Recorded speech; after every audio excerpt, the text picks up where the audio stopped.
বিএনপিকে দমন করার বৈধতা জাতীয় মানবাধিকার কমিশন উৎপাদন করেছে। জামাতের নেতাকর্মীদেরকে গুলি করা বৈধ মানবাধিকার টিকিয়ে রাখার স্বার্থে।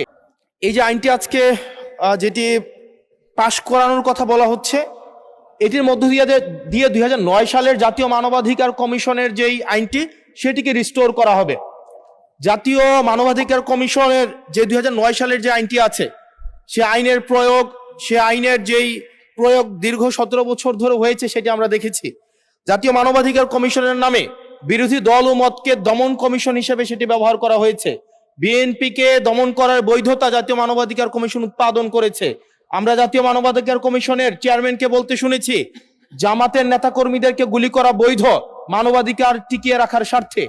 আমরা জাতীয় মানবাধিকার কমিশন 2009-এ যদি চলে যাই, আমরা মাননীয় স্পিকার 2009-এ যদি চলে যায়, আজকে যদি 2025-এর অধ্যাদেশটিকে ল্যাপস করে দেওয়া হয়, এটি এই সংসদের জন্য আমাদের যে আমরা ফরওয়ার্ডিং একটা মুভে ছিলাম, আজকে এই 2025-এর অধ্যাদেশটি ল্যাপস করার মধ্য দিয়ে জাতি আবার ব্যাকওয়ার্ডের দিকে যাবে এবং জাতি পিছিয়ে পড়ার একটা টেক্সট বুক এক্সাম্পল হিসেবে এই সংসদে এটি থাকবে।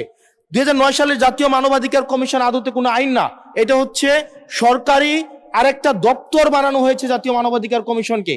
সেখানে স্পিকারের নেতৃত্বে যে সিলেকশন কমিটি করা হয়েছে, সেখানে স্বরাষ্ট্রমন্ত্রী থাকে, সেখানে আইনমন্ত্রী থাকে, সরকার দলীয় একজন এমপি থাকে এবং সেখানে মন্ত্রণালয়ের একজন সচিব থাকেন।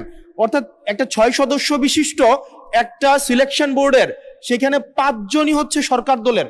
এখন একটা সরকার দলের একটা জাতীয় মানবাধিকার কমিশন, এটা হচ্ছে আমাদের আজকে আমাদের এলজিআরডি মন্ত্রী নেই, উনিই বলেছিলেন জাতীয় মানবাধিকার কমিশন হচ্ছে একটা মূলত বিরোধী দল কমিশন হিসেবে ফাংশন করে।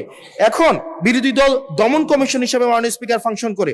মাননীয় স্পিকার, জাতীয় মানবাধিকার কমিশন যখন একটা বিরোধী দল মত দমন কমিশন হিসেবে ফাংশন করে, আদত এই কমিশনটা কিন্তু আমরা যদি দেখি, মানবাধিকার যেখানে যেখানে ক্ষুণ্ণ হয়েছে এগুলা কিন্তু সরকারি সংশ্লিষ্ট সংস্থা করেছে।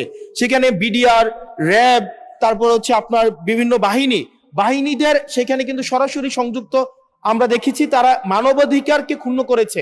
কিন্তু 2009 সালের জাতীয় মানবাধিকার কমিশন আমরা দেখেছি, যদি বাহিনীর বিরুদ্ধে আপনি কোনো তদন্ত পরিচালনা করতে চান, তাহলে সেই বাহিনীর পূর্বানুমতি আপনার লাগবে, সরকারের পূর্বানুমতি লাগবে। মাননীয় স্পিকার, সরকারের পূর্বানুমতি নিয়ে সরকার যে মানবাধিকার ক্ষুণ্ণ করবে, সেই মানবাধিকারের তদন্ত কতটা স্বচ্ছ হবে সেটা এই সংসদের প্রত্যেকটা সদস্যই সেই বিষয়টি জানে।